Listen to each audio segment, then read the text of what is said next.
On the right, Eric Smith. Defending Invitational Champion in the foreground, Mark Blesso, Brian Swatkins, Jeff Pyka. This is their third time on camera today. This is. Blesso, Swatkins, Pyka have been killing it, but apparently they have a loss. They do. So they have slowed down on the killing it, and this is basically, we're in what feels like win-and-in territory right now. Right. Now, the math is sort of strange because of the number of teams. We were at 192 teams, and we are also in the +1 system. Yeah. Which means that we take the normal amount of rounds that you would do for like a one-on-one tournament, and then add an extra one because we're cutting to the top 4 instead of to the top 8. Yes. So the math is kind of fuzzy. You would need to get an expert on math breakers. I was watching Ely Cassis doing some weird numbers games with his life pad earlier, because he is another of the near undefeated. Their team is actually X-0-1. Correct. Willingly chose a draw last round. Exactly. They're actually in the background behind the New Jersey team there on the right, at the off-camera feature match table. You can just barely see Ely. Well, not anymore, but you could for a second there. And he's gone. And he's gone. Yeah. So, looks like we're going to start with Gerard Fabiano and Brian Swatkins in the middle. This isn't the first time we've seen Swatkins and his deck that has 4 Gray Merchants of Asphodel. Unfortunately, or fortunately, depending on who you're rooting for. He'll be playing against Gerard. I don't know what Gerard is on. Gerard is also a base black deck. His Gray Merchant count is 0. Now, the number of Gray Merchants in their pool overall appears to be 0. Impossible. They open 12 packs. That's not possible. I'm telling you, man. They have no Gray Merchant of Asphodel. Unlucky. Very much so. However, Gerard does have Hythania the Cruel and Keepsake Gorgon as 2 quality elimination spells, along with double Rescue from the Underworld and several other great control effects, as we see Brian lead off with Returned Phalanx. Gerard also has access to Returned Phalanx. As we see here, he has 4 in his pool. Jeez. Only 3 in his main deck. All right, so he's trying to play a little bit of a defensive game. He wants the games to go as long as possible, probably make it so that he can actually get to Hythania the Cruel and activate its monstrosity, and probably has won a lot of games that way. Absolutely, yeah. That card is very dangerous, and especially in these slow mirrors where pretty much Gerard wants his opponent to lead with Return Phalanx, I think. Yeah, I mean, this is exactly where he does want to be.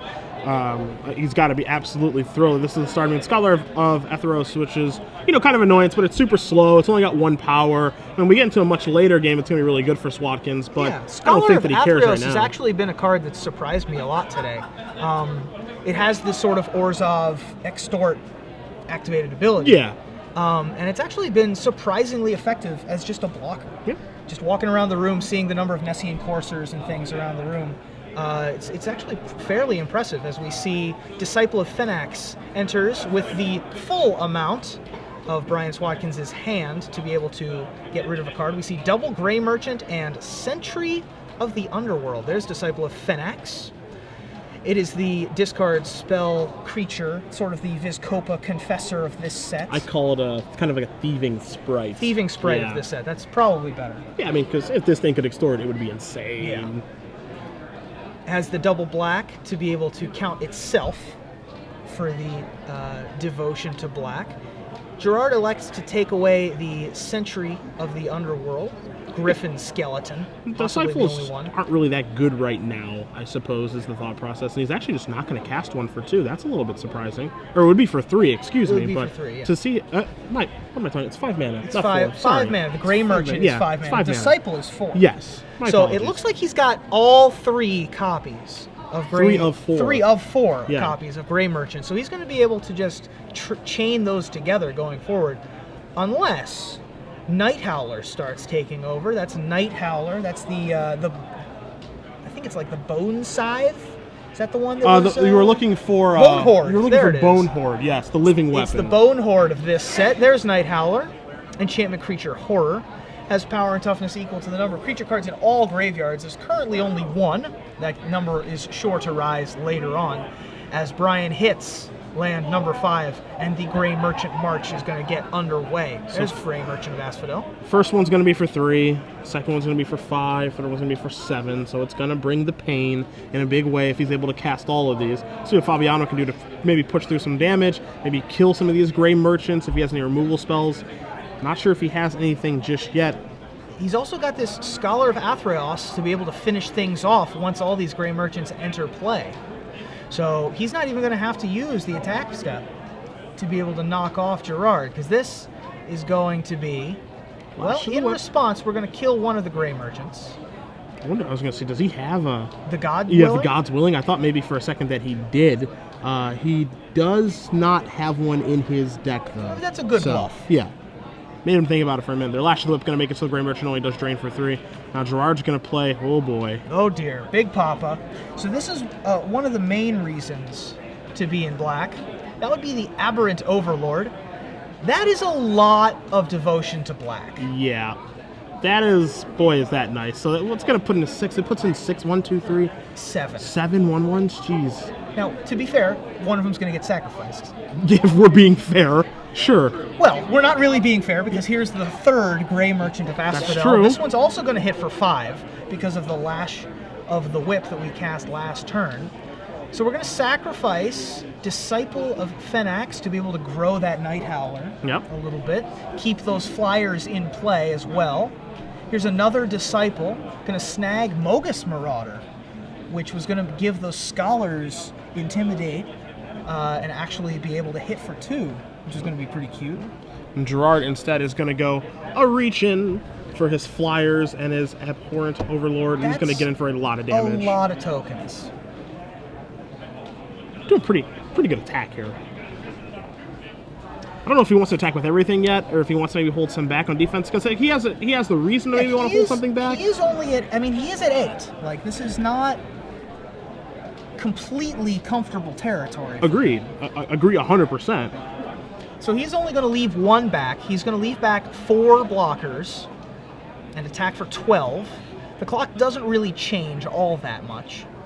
We learned during the pre-release, those of us that were following the path of ambition, just how powerful Aberrant Overlord is. That is one ridiculous Magic card. Would you say this was the best pre-release guy that you could pick if you were going to pick a color? It was close. Our discussion was either between white or black. Okay. The Celestial Archon and the Aberrant Overlord. By the end of the event, we had pretty much decided it was the Overlord, because it almost always comes in, it's 7 mana, and it almost always comes in with about 8 power worth of flyers on average, which is just, or that's the low end actually, is 8 power worth of flyers. The high end is like 15. Yeah, which is kind of what we saw here from Fabiano. I mean, at least kind of close to that here. See, Voyage's End is going to bounce one of those 1/4s. Gerard's going to scry, going to untap all his creatures. Don't forget to sacrifice now, which he will do. Going to keep growing the Night Howler that is bestowed. And you see Gerard going to go reaching again for those flyers. Again, how many does he want to attack Now, with? if I'm not mistaken, I think Brian is at 8 here. Well, Brian gained a ton of life. Oh, he did gain a ton of life, so from he's those Gray not. Merchants, So he is going to be... Yeah, he's at 1 million. Yeah, I don't think he's at exactly 20, although that would be quite interesting if we were still at 20. Although, attacking for 12 here, not going to help, as Keepsake Gorgon enters the battlefield. So see if Swatkins can find anything here, because I mean, he's looking for the other Gray Merchant in his deck to finish the game off. Yeah, with. and instead he just found Thoughtseize, I think. Let's take a look, see if he has one of those. If that's the case, he's not going to want to cast that. Not a Thoughtseize. I know he has 2 copies of Sip of Hemlock in his deck. Okay, it looked like a 1-drop. I could be mistaken. Looks like a Cavern Lampad. I actually forgot that Thoughtseize was in this set for a moment. Yeah. Because no one has cast it today on camera. Sure. I'm not sure they have much of a reason to, because it's limited. It's certainly a fine card. Yeah, especially with how fast this format actually ended up being. Yeah. Especially in the team format, where 1/3 of the decks you're playing are either the green-white or the red-white heroic deck. Thoughtseize just not where you want to be. As we see, Brian Swatkins is going to decide that that's a few too many flyers for him to be able to deal with, in spite of his trio of Gray Merchant of Asphodel. Gerard Fabiano is going to take game 1, as we also see that Jeff Pyka is up a game against Eric Smith. Yeah, Pyka's deck, we've seen Pyka a couple times on camera so far this weekend, because this is the 3rd time we've had Blesso, Swatkins, and Pyka on camera, and Pyka's deck is pretty nice. He's a red-white deck, base white, splash red, heroic deck with 2 Spear of Heliods. His deck is very, very aggressive and can deal a lot of damage very quickly, as we see Blesso versus Shew. Eric Smith also has a red-white aggressive deck. Yeah. So we had the black mirror in the middle. We have the red-white aggressive mirror on the near side. Now we got the blue-green. Now we got the blue-green mirror on the far end with Curtis Shew and Mark Blesso. This one appears to be well in Mark Blesso's favor with a monstrous asp, as well as 2 voyaging satyr facing down a monstrous asp. Ooh, now this is the time to feed. Excuse me. That asp is going to have a little bit of lunch on one of the voyaging satyrs. He's going to gain 3 life as a result. So, yeah, Nessian Asp is one of these cards that it looks pretty unassuming. But then you just look at it, and it's like, all right, it's a 4/5 for 5 mana. That's a fine combo. This is a very, very good green card. I mean, it having reach as well is really nice. It's good in the mid game. It's good in the late game because of monstrosity. It's pretty much everything that you would want in a common card. Reminds me a lot of Sentinel Spider from M13, which was the 4/4 Vigilance Reach Spider. And that said, ended up being arguably the best green common, if not the best, the second best. Asp kind of feels that way to me in this set. And having 5 toughness is huge because there's so many 2/2s, and most of the combat tricks grant +2. Yep.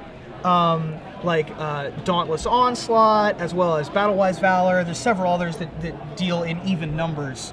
And so having that 5 toughness is just enormous. And of course, Lash of the Whip is -4/-4 at instant speed, so it can actually survive through that. And Rage of Perforos as well. That 5 toughness is just key every single time. Makes Asp a pretty good card. Meanwhile, Curtis Shew has Agent of Fates as his play last turn. Mark appears to have not wanted to play anything, although he does have enough cards in hand that I imagine he has something, a counter spell or a combat trick of some kind. Unless he's just getting completely mana flooded here. Curtis also pondering his decisions, separating out his mana. So you see 4 mana here. And we're going to bestow Leaf Crown Dryad onto our Nessian Asp. So, a little bit bigger, a little bit stronger, double reach. Double reach. A little bit bigger of a snake than it was before. The thing that snake needs is vigilance. Indeed. That's about all it's missing. Not right really going to get that in blue-green. Yeah. Could get unblockable. Something like Aqueous Form. Or even Nimbus Naiad would be worth it here. Okay, so this is going to be a dissolve. Yep. So Dissolve is going to take care of the bestowed Dryad. Scry to the bottom for Blesso. I'm a little bit surprised to see him use a counterspell on that. I feel like you can maybe pick a better spot with your Dissolve. That certainly has an effect. His hand is 2 lands, by the way. Sure. So he had to take his advantage there because if he lets Curtis give the +2/+2, that one creature's bigger than his entire board combined. Yeah. So he just has to deal with. He has to pick a spot there. Unfortunately, he finds another land on top of his library. Unfortunate for Blesso, fortunate for Shew. Fortunate for Shew, who is just drawing nothing but creatures and spells and all the goodness here. I think Shew just drew another Time to Feed. I think that there was another Time to Feed, as well as Thassa's Emissary. So he is coming back pretty nicely, and he has 3 Time to Feeds in his deck, does Shew. So Time to Feed could be pretty good moving forward. There's Thassa's Emissary on the left. Yep. That's going to go on the Agent of Fates. Agent of Horizons. Agent of Horizons, not the Agent of Fates. Fates is the black one, yes. Right. Evan Irwin's preview card. Yes. And so that is going to stay behind for now. Not going to attack into the giant snake, of course. But it being a 6/5 is pretty good. 6/5, able to gain unblockable. Yep, and be able to draw a card. Once it's unblockable, it can draw a card and deal a bunch of damage. Keep in mind, though, Curtis is still only at 6, and Mark is at a comfortable 22. Mark ran out of gas, but he's going to be able to set up his next couple draws with Horizon Scholar here. Get that 1 land to the bottom and get a Time to Feed of his own if he so chooses. I'm not sure he wants it, although the Time to Feed is going to be able to knock off the agent. Yeah, so it's kind of appealing to want to do that. You see Scry 2, 6 mana, 4/4 flyer. Of course, Horizon Scholar is not going to be too relevant because of the Asp being in play right now, but the fact that Time to Feed can shoot down that agent is pretty appealing. I think he's going to consult his teammates to see what they think about it. Yeah, the thing here is that Time to Feed is a good card. It's an elimination spell, but Curtis is at 6. He needs to finish him off before he just builds up such an advantage that he's able to just completely turn the corner. Yeah. So I think he's looking for something more aggressive, maybe a bestow card to be able to just finish Curtis off. But I think he decided to keep the Time to Feed. Yeah, I think he may have decided to keep. Let's see what Shew drew this turn. Another Eidolon, or excuse me, another Thassa's Emissary. Yeah, another emissary, excuse me. That is many, many crabs. We're choosing to time to feed. The Asp is going to take a big bite out of that Sphinx. Curtis is going to go to 9 as a result. See if he wants to make this unblockable. I'd be surprised if he wants to or not. Yep, and he's just going to pass the turn, it looks like. Maybe he's just going to hard cast this. Maybe he'll suit something up. Another, just cast the crab here, I think is probably what's happening. Yep. We're just going to cast Thassa's Emissary this time. A little interesting. I mean, he has the option to bestow it if he wanted to. Takes his full entire turn to do so, but just opts just to cast the 3/3 and pass the turn back. Yeah. So Mark did draw the time to feed that he decided to keep. This is almost certainly going to eat this Agent of Fates here. And so we're just going to have a pair of crabs on Curtis Shew's side of the board. That's why you like bestow, though. That's right. Kill one guy, leave something behind. Leave behind something relevant, They too. successfully made auras very good. Yeah. As Matthias and I were watching a game, the first game of the first match we had last round, there were 6 auras in play by turn like 5 or something like that. It was pretty excellent. Hey, look, it only took until year 20. Yeah, exactly. But now auras. We cracked the code. Yeah, but they're also just horribly difficult to for rules and stuff like that now with how bestow works. So 5 mana. I think we drew Antausa, Setessan Hero. Is there a copy of that in Curtis's deck? There is. So I think that's what we have in hand, but instead we're going to use our Nimbus Naiad to not just give that snake reach, but also give it flying. Yep. And also +2/+2, perhaps the most relevant. I would say that is easily the most relevant part. Don't know if she wants to attack yet this turn because he did draw another time to feed for his draw step. So, he can successfully fight the Asp on the next turn, but he has to patiently wait and hope that Blesso doesn't have something to blow that up with. Right. So against technically Mark does have red mana. Yeah. So it could signal incorrectly, of course, that he has something like Portent of Betrayal. Sure. To just just win the game on the spot. Of course, Mark is not playing any red cards in his deck. It's just in there for the one scry. But Curtis has to think about that. Yep. And it's certainly something worth thinking about. Now, he does have access to cards that he can splash and Destructive Reveille from the sideboard if he wants to. But yeah, in main deck, he's not really starting any red cards. So we'll see what Blesso is going to draw here for this turn because things get bad for him now if this time to feed resolves the way that he wants it to. Yeah, these blue-green mirrors are very weird. They very much revolve around tempo plays, like who can make their guy the biggest for the time to feed first, who can time their voyage's end at the right time, whose Triton tactics is going to take over combat at the right time, things like that. Very intricate, weird board positions always arise during these blue-green mirrors. Ooh, time to feed number 3 resolves. Yep, and that looks like that's going to be quite the backbreaker on Mark Blesso's side of the board. I don't think you can turn him faster. Yeah, those are going to enter the red zone quite quickly. So Asp is going to be a 4 and 8. That's 10 damage from the Asp alone, and then the 2/3/3. So we're looking at attack for 16 here. Oh, and by the way, I'll draw 2 cards. If you don't mind. If you don't mind, I don't mind. Now, this Voyaging Satyr isn't really doing anything. How dare you? Advantageous at this point in the game. How dare you? At this point, it was great when it helped us cast the Asp on turn 4. However, at this point, I think that preventing Curtis from drawing a card is possibly more important. He elects to keep it, however. Oh my goodness. And Prophet of Krufix boy is going to come down for Curtis Shew. This game is spiraling out of control. Trigger. I want you to know how many Prophet of Krufix Curtis Shew has in his deck, by the way. Curtis Shew, you have his deck list. That would be 2. Must be nice. Good, clean living. Good, clean living. So there is Prophet of Krufix on the left there. As we see, we're going to clean up and head to the next game as Curtis Shew takes game 1. Prophet of Krufix is the Seedborn Muse / Teferi. Yeah. Just two cards that are real fair. See a big smile there from Gerard. Not sure if his match is over yet or not. Looks like Swatkins may be mulliganing here. As you see, Fabiano is up a game. So we're going to move over to Pyka and Smith.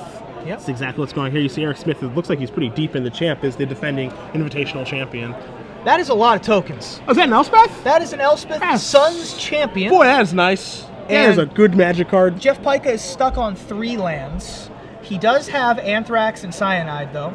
I'm sorry, that would be Annex and Cymede. Did I mispronounce that one? Yeah. I apologize. So if I mispronounce it, is that a win or a loss for me? See, I think I lost that round. Okay. Eric Smith isn't looking like he's going to lose this round, however, as many tokens coming in off of Elspeth Suns champion. There is the new Elspeth on the left. Justin Bieber, yep. with the +1 ability to make baby. Yep. And also has a Wrath of God, sort of Wrath of God, especially with all the monstrous creatures in this set. Extremely important to be able to take care of the monsters on the board with that minus ability. And also has a halfway decent emblem. I don't think I've seen the emblem happen yet. I've seen copies of the emblem. I have not seen the emblem happen yet. So we're going to see the Rage of Porphyros take down the legendary creature. Smith is going to scry, and we'll see if he's going to keep being aggressive with this attack or not. Yep. And it looks like there's no reason not to. Yeah, that Cavalry Pegasus is going to chump block the 2/2. Smith is going to get across for 5, and Pyka down to 1, and Pyka is going to concede that game. So we're moving on to game 3 here between Pyka and Smith. Yep, the Suns champion, the day man, the master of the night man is going to take that game. And so they're going to move on to a game 3. As it looks like we're going to cut back to the B match, the captain's seats, Brian Swatkins and Gerard Fabiano in the black mirror match. Discard, Rise of the Underworld looks like what Gerard's going to take immediately with the Disciple of Phoenix. Couldn't take it fast enough, in really. mirror matches like this, once you get to like turn 14, when each player has like 10 lands, Rise from the Underworld ends up being like a 4-for-1. Yeah. So you have to take that. Gerard actually has a somewhat aggressive draw here, although that's going to get pretty much stymied by Century of the Underworld, unless Lash of the Whip is able to happen. But Gerard only has 4 mana right now. So instead, another Disciple of Phoenix is going to just rob more cards. Yeah, just another insane Thieving Sprite. You see the Grey Merchant. And Dark Betrayal. Yeah. That's from the sideboard. A little bit of Dark Betrayal action. Not going to interest Gerard too much. Each of his cards have already done their work once they've entered the battlefield. And Gerard knows about Dark Betrayal as well right now, so it's not something that's going to be difficult for him to play around. Destroy a black creature. Okay, one of my creatures is going to die. Yep. Check. And each individual black creature isn't that important to him. So he's going to swing in with the Vigilant Flyer. And Grey Merchant was the draw. That Century of the Underworld is so good. Yeah, Sentry's great, but I'm also been heavily impressed by Disciple of Phoenix over the course of the day. Yeah. We've seen Thieving Sprite effects before. People were wondering how good Thieving Sprite was going to be. It ended up being great, as there's the Lash of the Whip taking care of some creatures. In come the doofuses for Fabiano, so he's going to be able to push some damage through and pass back to Swatkins. And those Disciples having 3 toughness, very relevant there, because they were able to attack. Yep.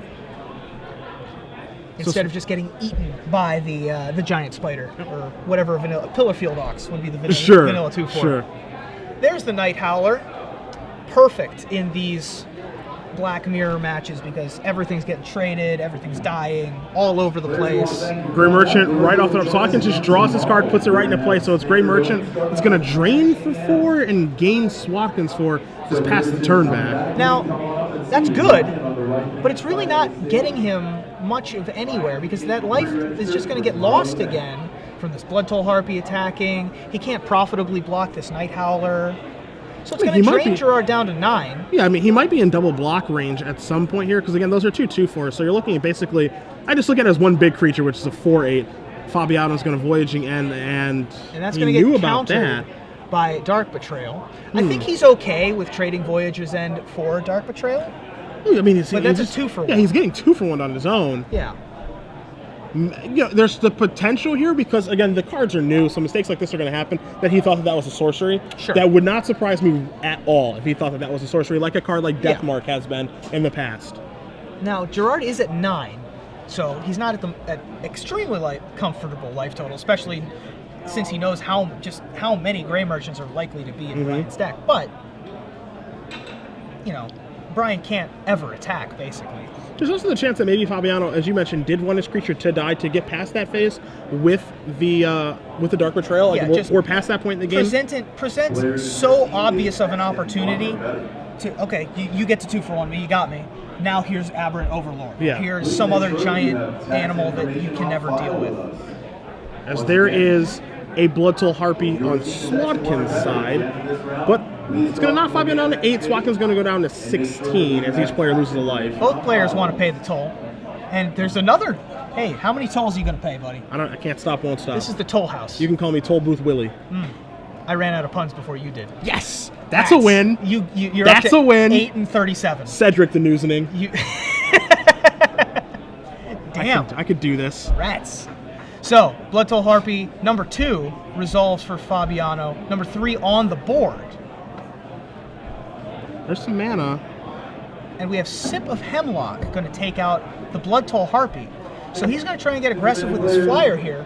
He doesn't have much other options. Yeah, I mean, he's going to go kill it. He's going to attempt to kill his guy. Looks like Fabiano's got Voyages in to bounce the guy. So Sip is going to not resolve. There's your scry. I think he's going to come across for 2 in the air. Yep. And knock Fabiano down to 5, and then just hope to draw the 4th Gray Merchant. Yep. Which is a situation that we've seen Swatkins in a lot over the course of this weekend, and he's never gotten there yet. Well, when you draw 3 of them, there's only 1 left in the deck. That's just math. So True. That's accurate. The odds are not in his favor. However, it is still an out. So this is one of the problems we've seen with these black control decks is they have a great way of getting their opponents to 5. Yeah. Not being able to finish from there. You need something like Aberrant Overlord, something enormous, or like Colossus of Akros. Yeah, we saw that. We saw that a little earlier today. Yeah. Something enormous to be able to just end the game immediately. Night Howler coming in. Do we know how big the Night Howler is? It looks like it's at least a 4/4. Comfortable enough to attack. We can get a count to see exactly how big it is. But yeah, I'm with you. It's at least a 4/4. Yeah, with the double Gray Merchants, I couldn't imagine it being less than a 4/4. It's probably a 5/5. But as soon as we do get confirmation from our spotter at the table, we'll be able to let you guys know. Yeah, Gerard knows that he just has to end the game before Brian. It's a 3/3 currently. Okay, that's interesting. Surprising. Yeah, I guess There's no block. Yeah, I guess there's no block. So he was. That was a bluff. That had to be a bluff because he had so much open mana that Brian had to be playing around something like Lash of the Whip. Sure. Because the Lash of the Whip would have taken out the one creature, made the Night Howler a 4/4, traded off the other creature, and so the attack there, very suave from Gerard. I like that.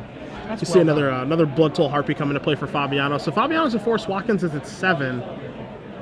Life total's getting pretty low here. Again, Fabiano up a game in this match against Swatkins. Pretty important for Swatkins to actually be able to get this one.